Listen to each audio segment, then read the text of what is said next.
আপনি কি কখনো এমন সম্পর্কে ছিলেন যেখানে আপনি সবকিছু দিচ্ছেন অথচ দিন শেষে নিজেকেই দোষী মনে হচ্ছে? যেখানে ভালোবাসা আছে বলেই আপনি চুপ থাকেন, সহ্য করেন, নিজেকে ভুল প্রমাণ করেন কিন্তু ভেতরে ভেঙে পড়ছেন। এটাকেই বলে টক্সিক রিলেশনশিপ। এটা এমন এক সম্পর্ক যেখানে ভালোবাসার নামে চলে মানসিক নিপীড়ন, আত্মসম্মানকে আঘাত করা আর ধীরে আপনাকে এমন একটা মানুষ বানিয়ে ফেলা যার হাসিটাও যেন আর নিজের মতো না লাগে।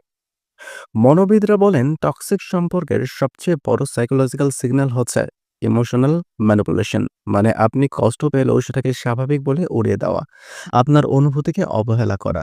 এমনকি যদি আপনি তাদের কোনো ভুল ধরিয়ে দেন, উল্টো তারা আপনাকে দোষারোপ করবে, বলবে তুমি তো সবকিছুই সমস্যা দেখো, অথচ আপনি তো শুধু বোঝাতে চাচ্ছেন। ইতিহাস বলছে প্রেম বা সম্পর্ক সবসময় সুখের ছিল না। রোমান সভ্যতায় এক ধরনের সম্পর্ক ছিল যেখানে নারীরা নিজের চাওয়া বলতে পারত না, কারণ সেটা নাকি আদর্শ নারীসুলভ আচরণ ছিল না। আজও অনেক সম্পর্ক সেই আদিম ধারণা থেকে বেরোতে পারেনি। আপনি জানেন কি, ভালোবাসা মানে কিন্তু সবসময় কষ্ট সহ্য করার না।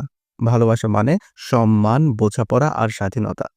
যদি আপনি অনুভব করেন যে এই সম্পর্ক আপনাকে ছোট করে দিচ্ছে, আপনাকে নিয়ন্ত্রণ করছে বা সবসময় ভয় আর দুশ্চিন্তায় রাখছে, তাহলে সময় এসেছে জেগে ওঠার। জীবন অনেক ছোট। আপনি যদি প্রতিদিন শুধু অন্যের কথা মতো চলেন, তাহলে নিজের কথা শোনার সময় কখন আসবে? একবার ভাবুন, আপনি যদি আজ নিজেকে ভালো না বাসেন, আগামীকাল কেউ আপনাকে কিভাবে ভালোবাসবে? সাহস রাখুন, টক্সিক সম্পর্ক থেকে বের হয়ে আসা মানে ভাঙা না, বরং নিজেকে আবার গড়ার শুরু। আপনি একা নন। আপনার গল্প অনেকের মতোই। কিন্তু শেষটা হতে পারে একদম আলাদা, যদি আপনি আজই একটা সিদ্ধান্ত নেন।